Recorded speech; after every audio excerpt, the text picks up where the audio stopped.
with coverage you can count on. This is a WIAT 42 News Special. Good evening, and thank you for joining us for this special edition of WIAT 42 News at 5. Tonight, we are taking a look back at some of the top local news stories of 2014. They are the stories that left an impression on you, as well as our team in the WIAT 42 newsroom.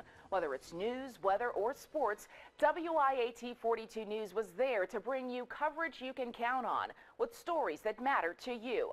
Let's take a look at 2014, a year in review. We need police, medics, we need everybody.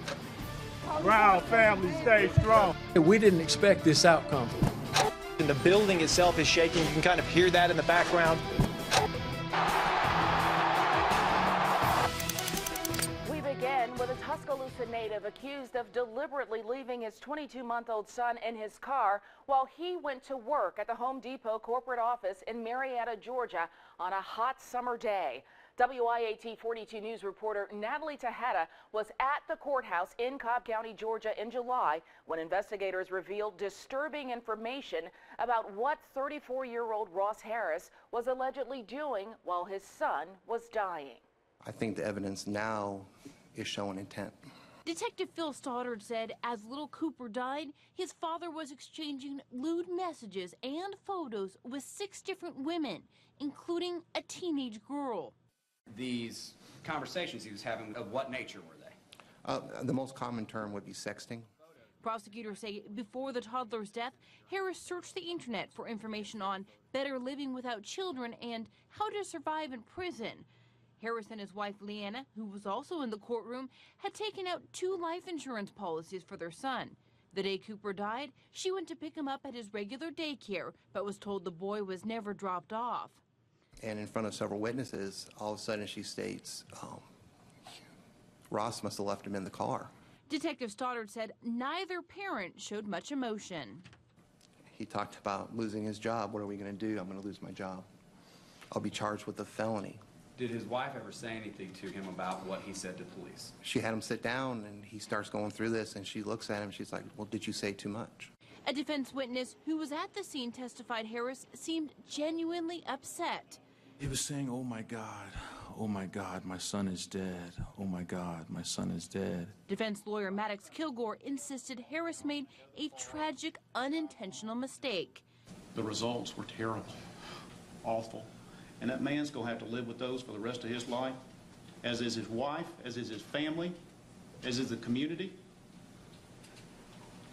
But that don't make it a crime. But the murder charge will stand. Harris could face the death penalty. Natalie Tejeda, WIAT 42 News, coverage you can count on. In September, prosecutors announced they are not seeking the death penalty in the Ross Harris case. That means if he is convicted, he could face life in prison. Harris is being held in the Cobb County Jail without bond. His trial date has not been set. Now, to another story that sent shockwaves across the country. A South Carolina father accused of killing his 5 children and dumping their bodies in rural Wilcox County. WIAT 42 News reporter Natalie Tejeda attended an emotional memorial service for the young lives lost.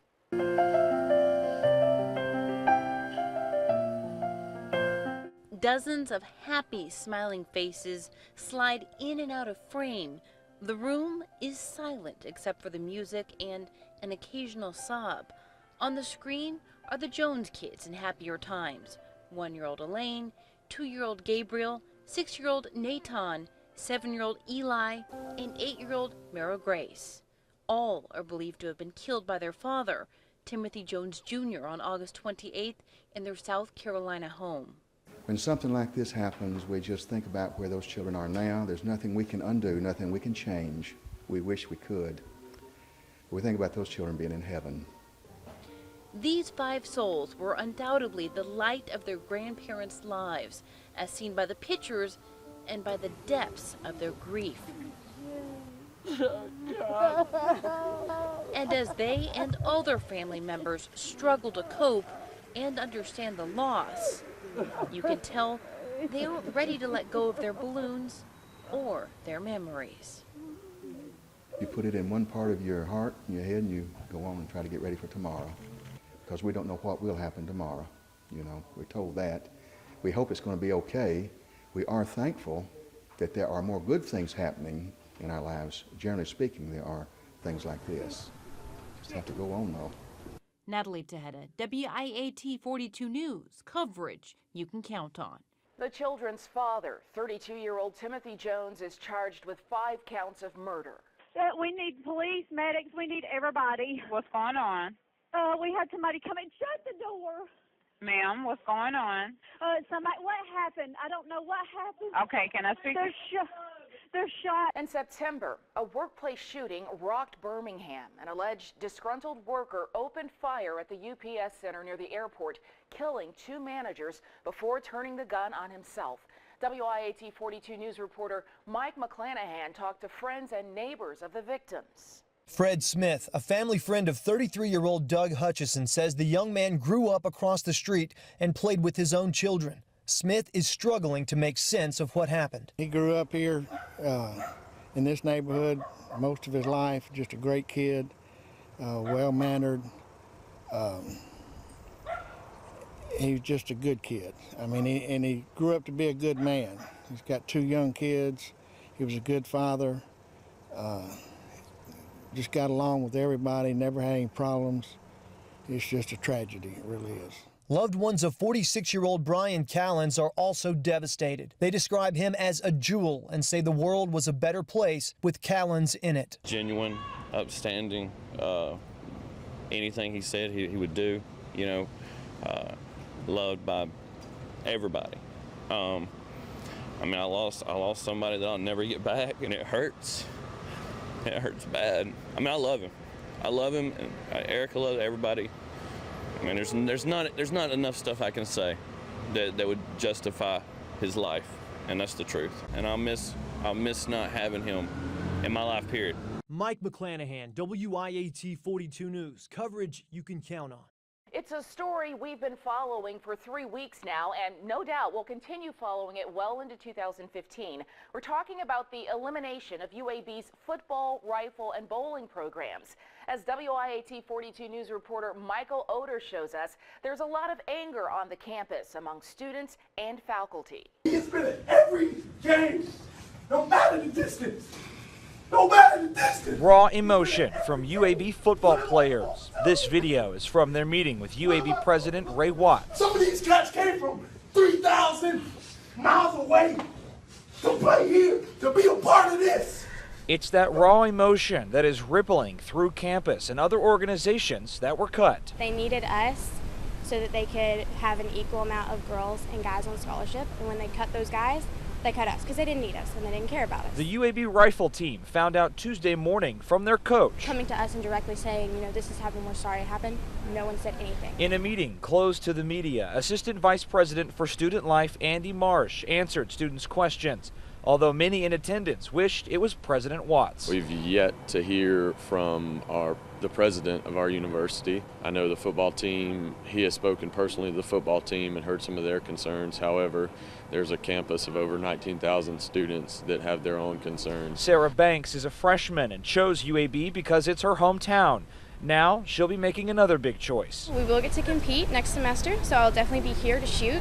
And then when that's over with, I'll make my decision whether I stay here and shoot on my own or whether I transfer to another college and shoot for them.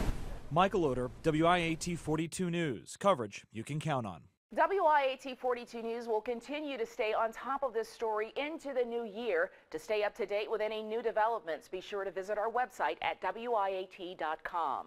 The largest Ebola outbreak in history began in West Africa in March. By September, fears of the disease spread to the United States. That's after a man from Liberia was diagnosed with Ebola in Dallas. Those fears landed here in Birmingham in October with a violently ill passenger on board a plane at Birmingham Shuttlesworth International Airport. And as WIAT 42 News reporter Mike McClanahan tells us, the airport was prepared to handle the emergency. Staff at 5 U.S. airports will soon begin screening passengers for Ebola with infrared thermometers like this. Birmingham Shuttlesworth International Airport is not on that list, but staff and emergency responders here are also on high alert for the disease. That was made abundantly clear on Thursday when a full-scale investigation was launched after a passenger presented what appeared to be Ebola-like symptoms. The passenger inbound from Chicago to Birmingham was on United Airlines Flight 4622. Emergency responders held the airplane until the passenger could be checked out. The local health department later determined his symptoms were not likely to be Ebola-related because the passenger hadn't been to any high-risk areas. The incident happened just one day after the Alabama Department of Public Health released guidelines for EMTs when confronted with Ebola. Birmingham Fire and Rescue Battalion Chief C.W. Martis says local first responders are implementing the new guidelines. As for the sick passenger, Martis says he's pleased with the response. The Airport Authority, Birmingham Fire and Rescue Service, the police department, even United Airlines, everybody did exactly what they were supposed to do. You can never be too careful in a situation like this. You know, you want to make sure that you take extreme caution. It's real frightening. It's very frightening with, especially the Ebola and all the different things that are coming over here. I really worry about it. In Birmingham, Mike McClanahan, WIAT 42 News. Coverage you can count on. The other big national story of 2014 impacted me personally. I grew up in Ferguson, Missouri, the hometown of Michael Brown, the unarmed African-American teenager who was shot and killed by a white police officer in August. 2 weeks after his death and continuous days of protest, I went back there to talk to family and protesters alike to see what was really going on. Outside, the sun rises on a Sunday morning in Ferguson, Missouri. That sun over Berkeley McClure High School, seemingly lifted by the songs of praise inside, where members of the Spirit Church gather each week. Everybody say love. Everybody say love. This don't feel good. I already know that. That's why we're in the mess we in. The church pastor is NFL Hall of Famer Aeneas Williams of the St. Louis Rams. On this day, he speaks about reconciliation to members of a community brought to the nation's attention after the shooting death of the unarmed 18-year-old African-American teenager Michael Brown. His death at the hands of police officer Darren Wilson, who is white, led to clashes between police and protesters, many fed up with a community divided by race, class, and power. We're in a season of hostility in our community, but we, along with many others, have determined to be the anchor and the love of God in this community. And we're not taking sides, we're bringing sides together, because reconciliation means to bring two opposing forces together and bring a friendship. When we visited the Spirit Church, it was in the immediate aftermath of Brown's death. The protests turned riots, the rallies and funeral, then the marches in the place where I grew up. I drove by my old house and asked the family living there how things had changed since I left in 1985. She talked, but only off camera. There used to be a big tree right here. That was in August when I introduced our viewers to my Uncle Frank and his family. I knew they would talk. My cousin Emmanuel, a Grammy Award-winning jazz artist, said back then what people in Ferguson are saying today. Same old struggle, different year. And it's like we just want to know how can we go forward, basically, because, I mean, we're hardworking people. We pay our taxes. We're doing things in the world to make the world better. So give us our time to be relevant. That, in many ways, is the plea of Michael Brown's father in the moments surrounding a St. Louis County grand jury's decision, a plea with everyone that his son's life have meaning beyond his death. Hurting others or destroying property is not the answer. No matter what the grand jury decides, I do not want my son's death to be in vain.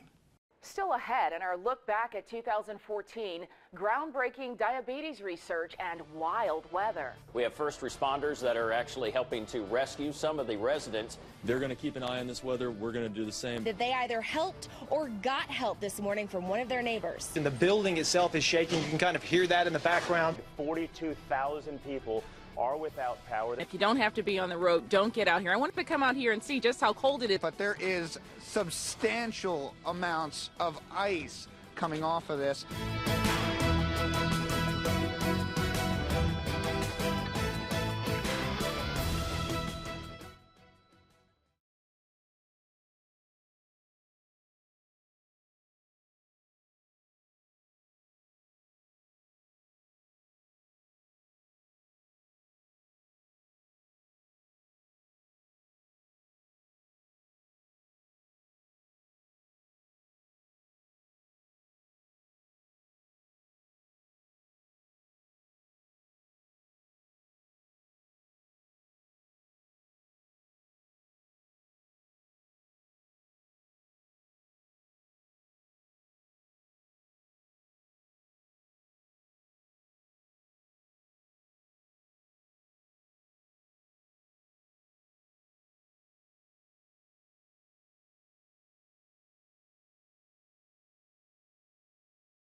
to a special WIAT 42 News look at the top stories of 2014.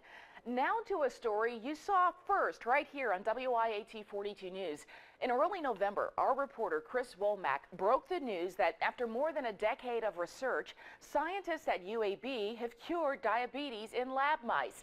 And now they're ready to take their method into a human trial. For more than a decade, that sound is a drumbeat to Sean Kelly's day. For the past 10 years to 12 years, I've taken insulin 5, 6, 7 times a day. He's a type 1 diabetic, which has helped him career-wise as managing editor for Cooking Light, but the disease is something he hates carrying with him. Also, for more than a decade, Dr. Aneth Shalev has been researching diabetes and trying to find a cure. In the past, studies and methods have seen success in the initial stages. None of the therapies actually is addressing the underlying cause, namely the destruction and loss of insulin-producing beta cells. Beta cells reside in the pancreas. As blood sugar rises, a protein called TXNP forms inside beta cells, ultimately killing them. That became the target of Dr. Shalev's efforts. After years of trial, moderate success, and ultimately failure, she's noticed something that shows promise. It was actually almost serendipity by which we found that calcium channel blockers inhibit TXNP expression, and a previous technician of mine had kind of measured TXNP levels, put it aside in her notebook, and I kind of noticed it. And then she applied it, trying a common blood pressure medicine called verapamil. We started treating mice that had already developed diabetes with verapamil, and we found that we could reverse the disease completely. Not only did verapamil reverse it, researchers saw an increase in beta cell levels. So it's really curing kind of the underlying cause. Kelly, however, has seen this before. As someone who's written a lot about health and as a journalist, you take a little bit of step back. It's an animal study and a lab study, and those don't always pan out in humans. Most of the other studies focused on the autoimmune system, though, and not TXNP. TXNP is extremely well conserved across species. It's almost identical between mouse, rat, and human. Which is why Dr. Shalev thinks this could be the right direction.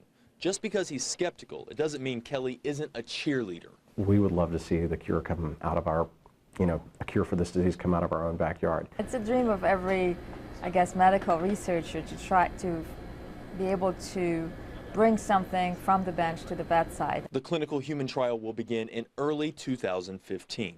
In Birmingham, Chris Womack, WIAT 42 News, coverage you can count on.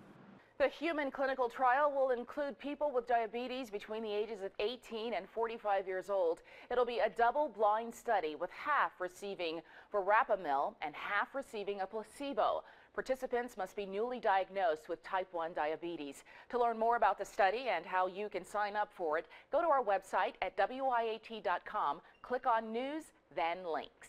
One of the biggest newsmakers of the year was Mother Nature. From snow to floods and tornadoes, weather really packed a punch to our area earlier this year. Take a look. We have our producer, Darcel Hall, working hard this morning. Look at her car. You got ice. You got to take a nice finger to do it. Become a professional this winter with an ice scraper. I'll help her out here. Look at this. We got a full glazing of ice. You can see this is our live shot right now over off of Lakeshore. We have first responders that are actually helping to rescue some of the residents over at an apartment complex that is now halfway underwater, or very close to the first floor being halfway under. And a number of people waking up this morning to pounds on the door and being told you have to evacuate quickly because of the fact that we are flooding so much. We've been telling people all morning to stay in. If you don't have to be on the road, don't get out here. I wanted to come out here and see just how cold it is. The difference between today and yesterday is it was warmer yesterday. Right now, if you got stranded, you don't want to be out walking in this. I came out here, I almost slid first of all, but you can just hear the crunch on the ground here. This is just ice out here.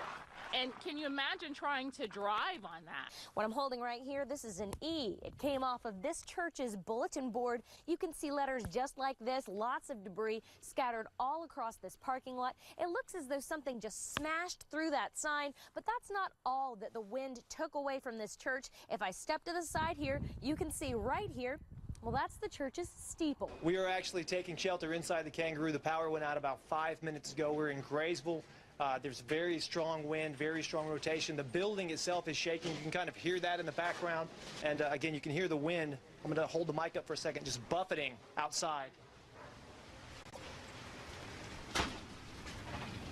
You can barely keep the door shut. Earlier, it's at this point, the entire place could be sort of coming apart. So very, very dangerous situation right now. We're going to do our best to try to stay safe here. The building is shaking. We're going to go ahead and get low here, guys. You want to slide back into this interior room? Is this a better deal back here? You all right? Everybody okay? You guys okay back there? All right. Everything's fine. So far, so good.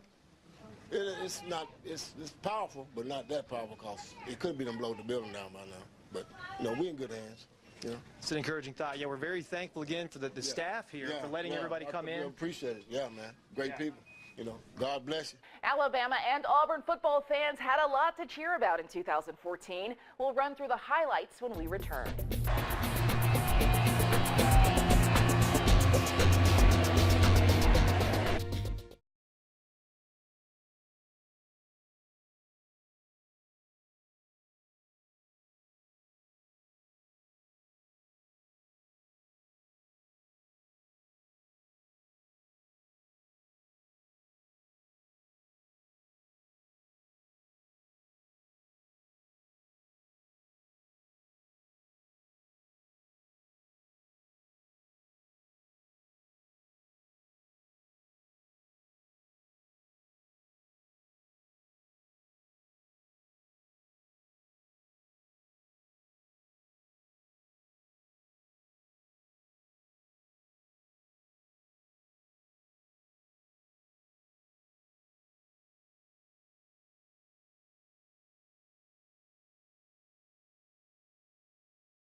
Last January, Auburn fell 3 points short of winning the national championship. The Tigers lost to the Florida State Seminoles, led by Heisman Trophy winner and Hueytown native Jameis Winston. You know, I'm very proud of my team. I'm proud of these guys beside me, how far they've come from the very first game to getting here, and just being on the brink of winning the whole thing. I'm very proud of. Now, Alabama has a shot of making it to the big show. Great opportunity for our players. It's a great competitive venue. One of the most exciting games that I've had an opportunity to compete in and play in through the years, the few times that we've been able to get there. And so this is a special opportunity. The ultimate goal is a national championship. I mean, we won this, but I mean, and it means a lot. Don't get me twisted, but we got to finish our job. This is just one stepping stone. Alabama and Auburn will both play in bowl games on New Year's Day. The Tigers will take on the Wisconsin Badgers in the Outback Bowl, and the Tide will go up against Ohio State in the Sugar Bowl. We'll be right back.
"2014, the stories that made the headlines and turned another chapter in Alabama's history." Thank you for watching WIAT 42 News. We'll continue to bring you the very best local news, sports, and weather coverage you can count on in 2015. Have a good night.